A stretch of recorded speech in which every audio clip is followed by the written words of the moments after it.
got to. Okay. You've got to. It's amazing. I mean, it's just funny. And I don't like that juvenile sort of thing. But seeing that I don't think it's a persona. They talk to his family. He has always been this guy who laughs everything off and doesn't let it get to him. Just and the jokes big about goofy it. kid. He is. And I think that that's legitimately who he is. And he's not stupid. Like Tom Brady said, Gronk doesn't make the same mistakes twice. He learns from his mistakes, which indicates a modicum of intelligence there to me. Obviously, there's a light shining back there in his thinking. He's just really a goofy dude. And that's kind of funny to me. I kind of like Gronk, too. He has his own party bus. Did you see him at Media Day when someone asked him to read an excerpt from A Gronk to Remember? No, talk to me about it. It was exactly how you would think it went. That's fantastic. Yes. I like him. He's, right. Yeah. And the last one, speaking of liking, let's go to the other side. Pete Carroll versus Bill Belichick. That's a good one. I mean, you think of a couple of mastermind coaches in the NFL, and those two definitely come to mind. There's going to be so much that's not the physical part of the game that is going to determine this outcome. They're going to try to outwit each other the whole game because they have such high levels of intelligence. That one's hard to call. I mean, obviously you have to look at all of the experience and proven accomplishments of Bill Belichick and say, well, his track record speaks for itself. But Pete Carroll, man, it's hard to put much past him. Did you know that Pete Carroll used to coach the Patriots? Oh, my God. No, really? What? Really? I know it's not. Plus, he had a winning record before he got fired for Bill Parcells. There you have it. Yeah. And Belichick is the whole cerebral hoodie thing, been through everything. I do think Pete Carroll is I think he plays up the rah-rah persona a little bit because you can tell there's a lot going on as far as being a great football mind. I don't think he gets the credit he deserves because people see the whole college attitude and how it's carried over to the NFL, and he has succeeded because he's gotten great personnel from John Schneider up in Seattle, and he also succeeded at USC because he got great recruits down at USC, but it didn't start out that way. He was like USC's 17th choice for head coach, but he still succeeded. I do think Belichick will get the slight edge in this one because Carroll's coming off that high of the last one. Bill, 0 for 2 in the last 2 Super Bowls, hasn't won one since 2004, I want to say. And then this whole deflated ball saying, that's got to work him up just as much as Brady, even though he's like, I'm very angry about this. I'm extremely livid. Yeah. That was actually really a good impression. Oh, yeah. All right. Linda, how you doing? Gross. No. I don't think about that. Cougar, Linda. And I'm going to give the nod to Belichick here. Do it. I agree. Speaking of Oh, sorry. Go ahead. I was going to say, I really think that we have totally tipped our hand as to who we picked. No, it's okay. We can just predict what the final score is going to be. We can just the be Patriots open about victory. Speaking of tipping our hand, I would like to tip our hands to Katy Perry doing the halftime show. Are you excited for this at all? You know me and pop music. I don't think I've ever been excited for a halftime show ever. I just don't like it. I don't like people. You just want Soundgarden to do the halftime show. If Chris Cornell could do it shirtless, then we're in business, people. Oh, yeah. Well, I don't think Katy Perry's announced who's going to have cameos, so maybe Chris Cornell is actually going to have a little cameo. Because they always do little crazy little mashups on this. Right. Well, yeah, like last year. Well, who's your favorite halftime show of all time? You know what? And I'm going to say this because it's recent in my brain, and it surprised me because I don't like any of the people when they're not performing at the halftime show. It was last year's with Bruno Mars and Red Hot Chili Peppers. Oh, yeah? That surprised me. Oh, there you go. My all-time favorite, I got to go with the 06 Super Bowl, the one that Peyton Manning finally won down the Orange Bowl when it was raining. Prince. I got to go with my Prince man. was good. Okay, I'll give you that one. That was a good one. Yeah, plus, I know it's not something, but when he broke into the Foo Fighters' Best of You, when it was like pouring at halftime, that was so badass. And plus his phallic guitar behind the sheet, really looking like Belichick's D. Hey. On that note, let that sear in, the whole Belichick's D. We're going to take our last break. We're going to come back in the third segment, talk about Super Bowl facts and figures, some commercials, and our final predictions. Well, you already know, but stay tuned. We'll be right back. Claire-Vs-Carlson.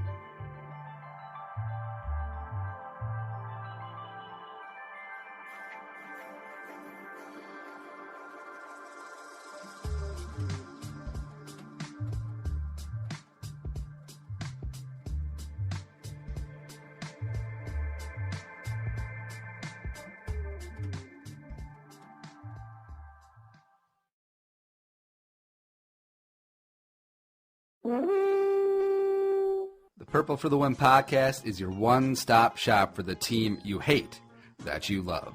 That's right, dedicated to the pain and pleasure that is the Minnesota Vikings. You can find us on iTunes, Stitcher, YouTube for our weekly and bi-weekly mediocrity.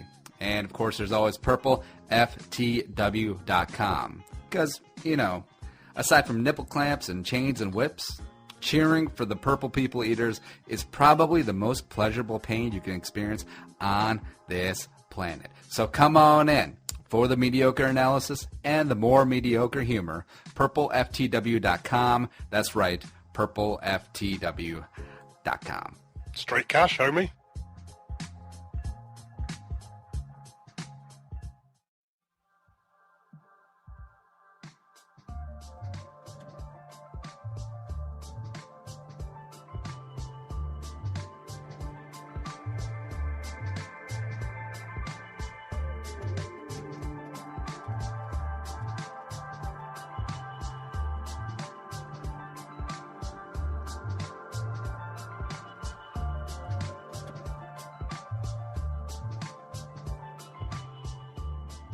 And we're back for the third and final period of the Claire-Vs-Carlson Show. Even though, it's kind of weird that we break into periods because this isn't a hockey show. No, it's not, but it could be. It could be. Now, does Houston have, like, a minor league hockey team or anything like No, they left. I think they went to, like, Des Moines or something. It's pretty bad when you lose your team to Des Moines. Well, yeah. I mean, Houston had a CHL team here for years and years, IHL and something else. I don't know. But just recently, like 2 years ago, they left for Des Moines. And it makes me sad because those were really fun games, the Houston Aero games. They were really a lot of fun. And I miss hockey in Houston. I really do. But I guess it just doesn't have the support needed. I don't know. Something that does get a lot of support is Super Bowl commercials. And a lot of people do watch the game strictly for the commercials, except they're starting to leak out Super Bowl commercials days before just so people can, get the conversation going on social media because that's what everyone does all the time. And the GoDaddy commercial was leaked. A lot of people thought that was dumb and out of place. It featured a dog being sold on the internet, and ain't nobody got time for that. The Budweiser one, did you see the Budweiser? No, I did not. Well, I think it's not part of it. It's the trilogy of the Clydesdale and the puppy being, they're all friends. And in this one, the dog gets lost and is found again, finds the farm, finds his way all the way back, and then, there's a wolf that's going to eat the dog at the end. But then the horses get out of the barn and they charge the wolf and I assume bludgeon him to death. Well, he just runs off, but in my mind, those horses are curb stomping that wolf, yeah. That's kind of cute. It's the sweet, heartwarming stories are cute. See, I never really tear up for commercials, but when it's like dogs when they're sad, like there's an insurance commercial. I think it's Farmers when they had the dog who buried a bone in the yard, pulls it out, and then takes it to the safe deposit box at the bank, and then he can't sleep because one of my bones not safe. So he's like having a bad dream about it. And that one actually. Poor dog. It's always dogs and animal commercials that do it for me. Animals touch your heart, man. And then you just go and pet your dog and hold them a little tighter that night because my dog doesn't live with me. Don't make me sad. Oh. All right, You're making me sad. Other side of the spectrum, Domino's had a 50 Shades of Grey ad. What did you think of that? Luckily, I missed it because I'm not like a 50 Shades sort of girl. But What? no, I'm not. It's like Twilight for adults. I suppose. And a 30-second spot for this year's commercial will cost you a cool $4 to $4.5 million. Now, I look forward to the day that I'm well off enough where I can just buy up like a complete commercial block and then just have it be like a webcam of me just like, I don't know, eating a chicken wing. Be like, hello. Shout out to everyone. Just listen off. See, I'm surprised that if I was a billionaire, that you just wouldn't just buy up a block of Super Bowl commercials as a burp. Just to have fun with it? Yeah. Oh, someone might like that, but apparently no one has yet. So you tell me that Warren Buffett, who seems like a pretty kooky and fun dude, just buy up all the Super Bowl commercials, and every time it'll just be him playing his ukulele. Well, he hasn't done it yet, so I don't know. I mean, why wouldn't? If you're going to do it. There's still time, Warren. I know you're old, but there's still time. What have been a couple of your favorite Super Bowl commercials of all time? Oh gosh, I'm awful with commercials. Awful with my memory. The beginning of the Budweiser one last year, I guess it was pretty good. Gosh, I can't even think of any. You tell me your favorites. You're better at storytelling. I really like the Bud Light ones before they started getting weird. Like the one last year where it's like, oh, are you down for whatever, dude? He's just showing up for a party and he's going to play ping pong with Arnold Schwarzenegger. Then they got stupid. But when they were actually funny, like legitly funny, and they're usually in the first block of the Super Bowl, like one of the first commercials, I enjoyed those. And the Doritos ones, the one that sticks out in my mind where this guy's coming over to take this lady out. She has a son there, and he's got a bag of Doritos. And then the guy tries to take a Dorito. He's like, you don't touch my mama, you don't touch my Doritos. That's pretty good. That's probably my favorite one. That's just like one. the funny ones, and not like the over-the-top serious ones like, what was it, Ford did the Clint Eastwood, it's halftime, America. Yes, that was awful. That's awful. Don't turn your commercial into some sort of political statement. That's annoying. Yeah, we want to laugh and eat. And what do you think about the stupid GoDaddy ones?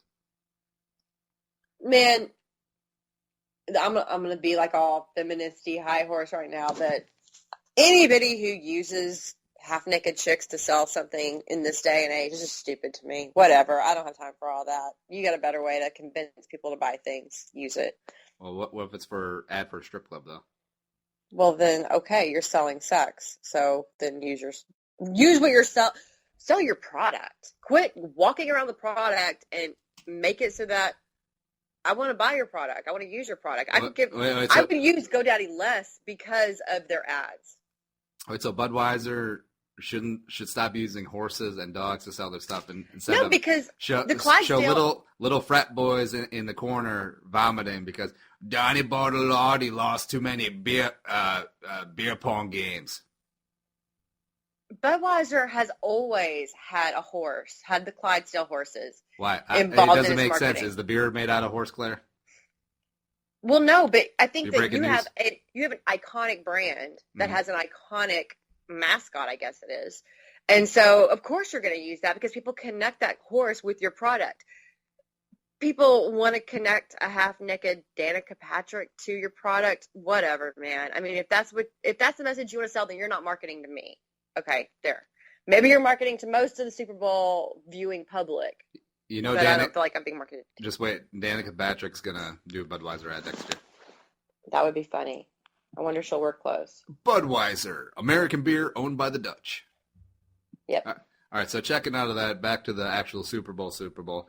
I got some facts and some figures and some questions here for you, Claire. Now, it's going to be quasi-trivia, except I know the trivia freaks you out because you're very only Aggie, Houstonian-centric. Like, if I rattled off like 15 Vernon Maxwell questions, you get every single one of them with confidence. But this is the Super Bowl, so some very friendly, some very easy ones here.